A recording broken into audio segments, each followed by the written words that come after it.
sometimes the things that have happened to them. I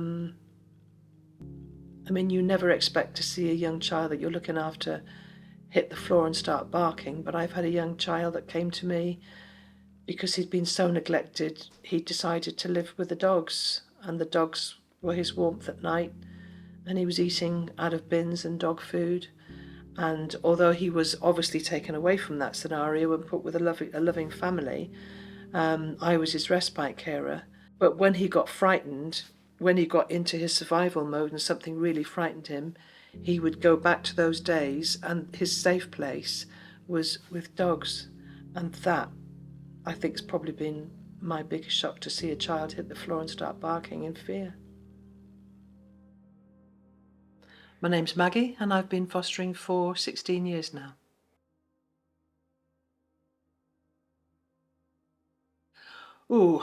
For long term, I've run out of numbers for the respite that I've done and the medium term, but there's been 4 main long-term young people that I've looked after. They've come to me from backgrounds of neglect. They've come through backgrounds of physical abuse. They've come from backgrounds of being starved. It's so hard to name what that trauma would actually be, but it's very abusive backgrounds, and it can range, as I said, from just neglect to physical, mental, emotional abuse.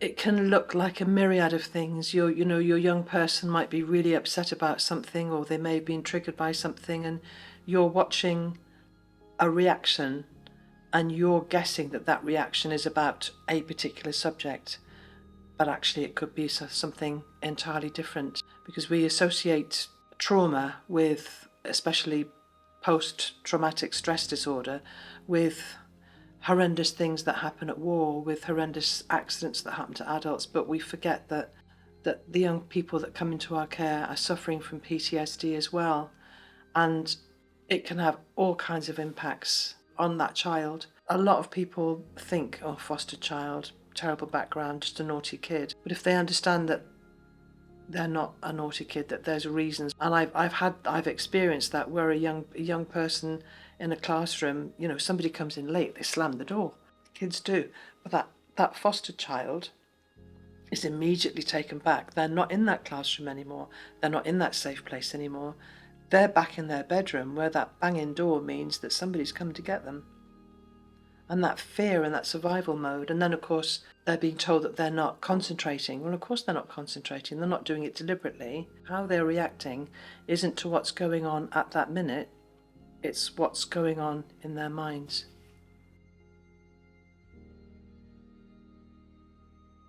Well, you're always given information before that young person comes to you, so you've got a good basic idea of what they've been through. So you would know, for instance, if they unfortunately have suffered any kind of physical or sexual abuse, you would know that loud banging bedroom doors or anything that happens out of the ordinary would be a trigger for them. And I suppose that's something you get with experience as well. So it really depends on the child's background, what they've suffered. You can just attune yourself to that and begin to understand what triggers them. And of course, you get the experience in your own home. Sometimes something completely out of the blue can happen. A child can perceive that you're doing too much housework, which seems totally innocuous to you. But that child has been told that their parent didn't look after them very well and that the house was dirty, and they feel offended by that. And they see you cleaning, and they're thinking they have to defend their parents or people that were bringing them up before. And it can put them into a situation where they have to defend what they've had before. That it can show itself in a lot of different ways, but experience helps a lot. And the information that you get from social workers before that young person comes to you is vital. I had one child who came to me straight from the courts, where his parents had been told that they could no longer take care of him. And he'd been told for years and years and years, that social workers and everybody outside the house were bad people and frightening people, and that people wanted to take him away from his parents. So he had a mindset, that everybody was scary, anybody in authority was scary. So going to school for him was really, really difficult. And it took us a long time to understand why he was behaving the way he behaved. And people thought maybe that because he was putting his hoodie on that it was just rebellion. It wasn't. That was his safe place. You know, when he first came to me, he was frightened, he was confused, he didn't know what was going to happen to him, he didn't know why his parents had been taken away. So his safe place, to keep him in survival mode, if you like, was to put a hoodie on, to put his earphones in, because if he didn't hear it or see it, and nobody saw him, maybe those bad things wouldn't happen anymore. So when he was trying to do that at school, of course he was breaking all the rules, and he was being, in his mind, punished for it. So what we did in the end, we came to a compromise where a trusted teacher or a teaching assistant would understand what was going on, would quietly take him away from the main classroom into a private area where he could put his earphones in, where he could put his hoodie on and feel safe and know that he was being listened to. That happened lots and lots in that particular school. And in the end, the young person began to realise that he was being looked after, he was safe, and gradually, the need for the hoodie became less.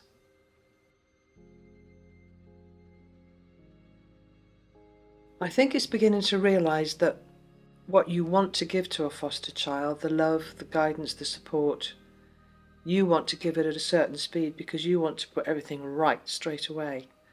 And that's not always possible, depending on what the young person has been through. They're not in a place yet where they're ready to accept all of that. And sometimes it's like speaking to them in a foreign language. They've never had maybe love or guidance. They've never had consistent food. They've never had somebody who's there all the time, irrelevant of how they're behaving. And they don't understand that. So it's hard because you want to give all those things to that young person to help them grow in all the ways that you'd want a young person to grow. And they're not always ready to accept it. So you have to step back and let them take that at the pace that they're ready to. And that can be hard.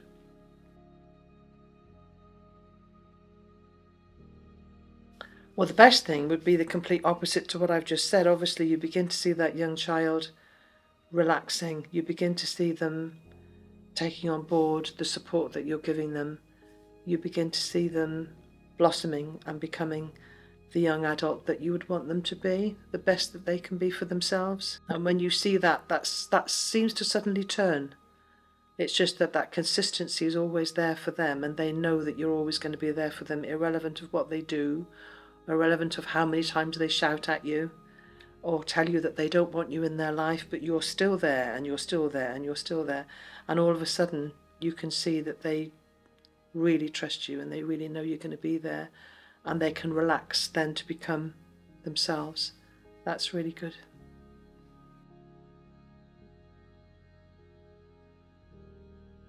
Why did I want to foster? I was working as a careers advisor. Oh God, too many years ago to admit to. But we had an office down in Westgate Street in Gloucester. And I began to notice that a lot of young people were coming into our office and they were tired, hungry. We were letting them use our meeting rooms to sleep in. We were getting them food from Jane's Pantry next door. And I began to look into it really then. That's when I first saw it. And I just felt that I wanted to do something about it. And I started to look at the idea of fostering then.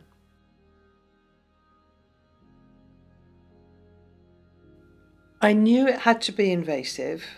But obviously you have to give a lot of personal details, and although you understand and you're quite happy for that to happen, it can feel like a long time, and it can feel that it's really delving into your private life. But when you sit back and think about it, you realise that yes, this has to be done, because what you're going to be doing is looking after very traumatised young people, and they have to make sure that you're the right kind of person to do that. And to make sure that there isn't anything in your background that's going to stop you being the best that you can as a foster carer.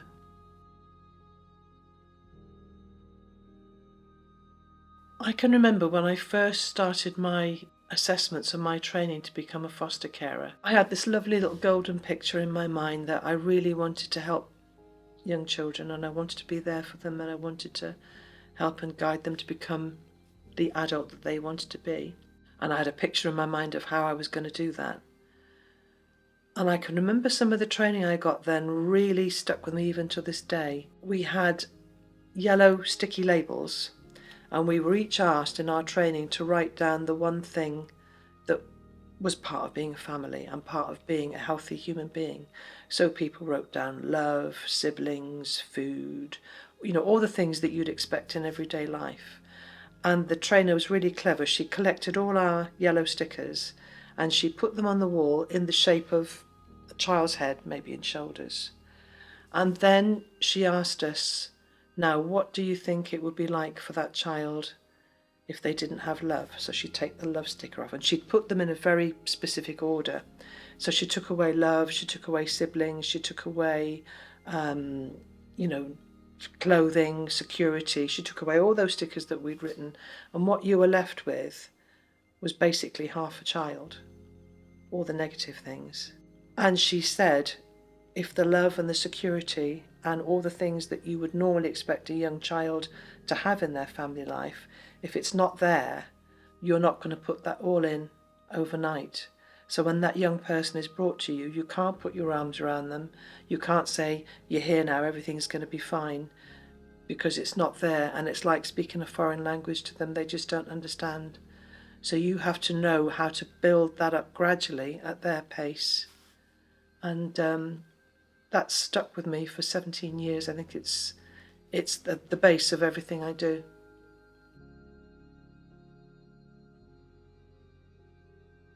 I was very sceptical at first. I wasn't sure if I was going to be able to do it. So when I first joined CFC, I was a respite carer only because I didn't want to put a child in a situation where they came to me to live and then I found that I couldn't do it. So I was working part-time and became a respite carer and found that I really just loved doing it and that I could trust the support that was being offered to me via CFC. So eventually the young boy that I was doing respite with, I became his full-time carer, and it just seemed to be a seamless thing from respite to full-time care. The boys that I've had with me have always started sort of fairly young, so they were pre-teenagers when they came to me.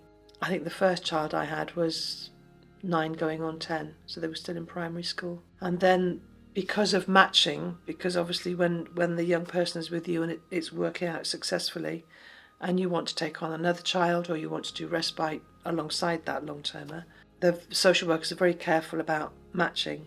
So it would usually be another boy, a similar age, and then I had another long-termer alongside the first young boy. So it's kind of grown from there. And of course, as the years have gone by, they've got older and older. So the matching has always been at their age group. So it's turned out, obviously, in the last sort of 5, 6, 7 years that it's been teenage boys, although I've done respite for all age groups and both boys and girls. I think for the teenagers, they need to know that they're being listened to, that they're being valued. And although they wouldn't maybe admit it, they do like the guidelines, the boundaries, and the fact that they know you're going to be there, irrespective of what horrors they might have done as a teenager, but that you're always going to be there, and they begin to respect that, and they begin to know that they are safe and that they are being listened to. And I think if you can provide that, you're onto a good thing, and so are they.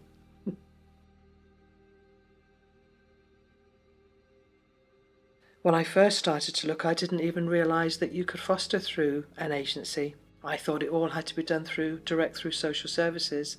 And I spoke to social services, and then I found out you could do it through agencies as well. Spoke to different agencies, and then I found out that there was charities. And I just liked the idea of a charitable organisation helping young people and supporting their foster carers.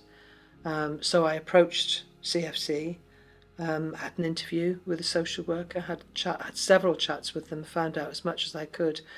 But I liked the idea of that they're a non-profit organisation, and they really do what they say on the label. They really do care. They really do support foster carers, which is very important, particularly as a single carer. you need to know that that support is there for you if you want it. And thankfully, I haven't needed it too often, but when I have needed the backup, 24 hours a day, they're there for you.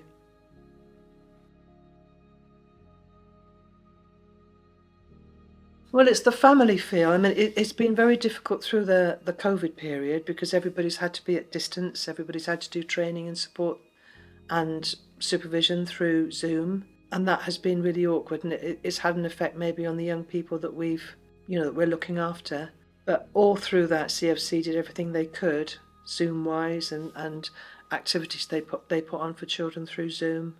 The support that was always there at the end of a telephone call if we needed it. So it's the kind of the family feeling that we want to get back to, because it was always there before, and we're getting back to that family feeling now. I like to know the other carers, and the other carers say the same to me. They like to know the other carers in our charity. They like the personal contact between all of the carers, the respite that can be offered, the support, the training, the whole package. Gosh, yes. There's one young boy, one of the first long-timers that I had. He's coming up to 25 now. He's got a loving partner, child of his own, good work. He's very settled. He has issues every now and then, like we all do. They're a young couple and they have financial problems, but he's just passed his driving test. So we've helped him with a car, which is amazing. But to watch him now growing from, just a young teenager into a young man and into a responsible adult with a loving family. He's a wonderful dad, and that's really good to see. But when he comes back with them, he also comes back with quite a lot of washing for my washing machine. So there's always, the fun side of it. But yeah, I keep in contact with most of them actually.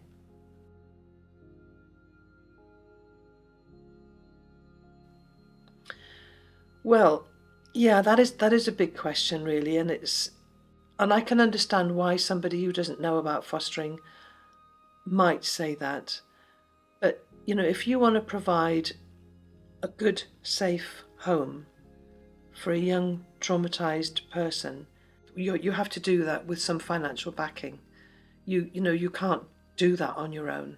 So there has to be some pay in order for you to look after that young person. And you're doing a very difficult job. So I think that you should be paid for the work that you do. Most of the pay we get is for the children anyway, and your expenses and their needs. But it's something that most people couldn't do without that financial backup. So if we want the children to be well looked after and safeguarded and guided to becoming responsible young adults, they need to be shown how to do that from a household that works in a way that we would like them to become in the future.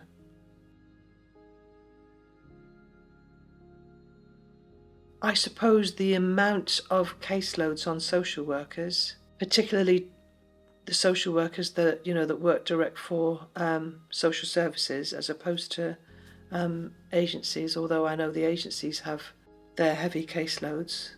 So I think the amount of need was the most shocking thing for me. And, the amount of hours that social workers have to put in just to cope with the demand. Make your inquiries, because all the way along it's your choice whether you continue to do it or not, but make the inquiries, find out, talk to social services, talk to different agencies, talk to as many people as you can about it. If you know foster carers, talk to them about it. But find out, get the information, speak to social workers, have an interview. But remember that all the way along the process, it's always your choice whether you carry on or not. So find out.